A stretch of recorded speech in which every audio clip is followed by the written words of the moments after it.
Praise the lord. దేవునికి మహిమ కలుగును గాక. మన ప్రభువును రక్షకుడైన యేసుక్రీస్తు కృపయు సమాధానము మనందరికీ తోడై ఉండును గాక. ప్రియమైన దేవుని బిడ్డలారా, ఈరోజు వాక్యం మనం చూద్దాం. చూడండి, మరి కీర్తన గ్రంథం 37వ అధ్యాయం 4వ వచనం. యెహోవాను బట్టి సంతోషించుము, ఆయన నీ హృదయ వాంఛను తీర్చును. యెహోవాను బట్టి ఎవరైతే సంతోషిస్తారో వాళ్ళ హృదయంలో ఉన్నటువంటి వాంఛ తీరుతుందంటండి. వాంఛ అంటే కోరిక. వాంఛ అంటే కోరిక. చాలామందికి భూమి మీద చాలా రకాలైనటువంటి కోరికలు ఉంటాయి. కొందరికి లోక సంబంధమైన కోరికలు ఉంటాయి, కొందరికి ఆత్మీయ సంబంధమైన కోరికలు ఉంటాయి. ఏది ఏమైనప్పటికీ కూడా మనం ఆత్మీయ సంబంధమైనటువంటి వాటి గురించి మనం ఆలోచన చేద్దాం.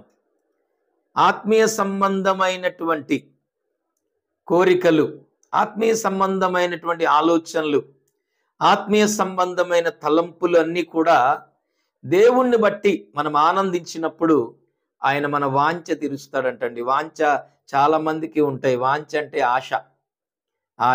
ఆశ ఉంటుంది. ఒక మంచి ఇల్లు కట్టుకోవాలి, దేవుడిస్తాడు. ప్రతి మనిషికి ఇది తలదాసుకోవడానికి నీడ అవసరమే, గూడు కావాలి, దేవుడిస్తాడు. ఓ మంచి ఉద్యోగం కావాలి, దేవుడిస్తాడు. మరి వివాహం కాని వారు ఉంటారు, నాకు మంచి భార్య ఉంటే బాగుండు, నాకు జ్ఞానం కలిగిన భార్య దొరకాలి, భార్య దొరికిన వానికి మేలు దొరికాను, నాకు మంచి భర్త కావాలని చెప్పి కొంతమందికి వాంఛ, ఆశ ఉంటుంది, కోరిక ఉంటుంది. ఖచ్చితంగా నీ దేవుడు నీ కోరిక తీరుస్తాడు. ఏమండి, మంచిగా చదువుకోవాలి అనుకుంటారు. ఖచ్చితంగా దేవుని మీద మనకు ఆయన బట్టి మనం సంతోషిస్తే మనకి మంచి చదువు, మంచి జ్ఞానం, మంచి తెలివి, మంచి బలమైనటువంటి కృప దేవుడు మనకిస్తాడు. మనము ఈ లోకములో అసలు అందుకని ద్వితీయోపదేశకాండ ఉంటాడు కదా, నా ఆజ్ఞలు నా కట్టడలు మీరు అనుసరించి నడుచుకునేలా భూమి మీద ఉన్న సమస్త జనుల కంటే నేను మిమ్మల్ని హెచ్చిస్తాను, నా మాట మీరు శ్రద్ధగా వింటే చాలండి. దేవుని మాట ఎవరైతే శ్రద్ధగా వింటారో, దేవుని మాట ఎవరైతే ఆలకిస్తారో వాళ్ళే దేవుణ్ణి బట్టి సంతోషిస్తారు. ఈ లోకానుసారంగా ఉన్నాడు, దేవుని మాట వినడు, దేవుని లెక్క చేయడు. కానీ దేవుని మాట ఎవరైతే వింటారో వాళ్ళు సంతోషిస్తారు. దేవుని ప్రతి మాటకు వారు ఆనందిస్తారు. అందుకని దేవుడు వాళ్ళని ఇచ్చిస్తాడు.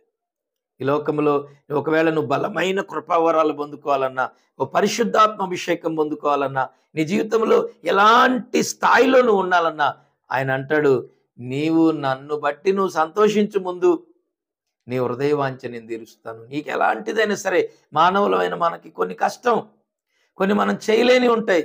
కానీ ఆయన అంటాడు, నాకు అసాధ్యమైనది ఏమైనా ఉన్నదా?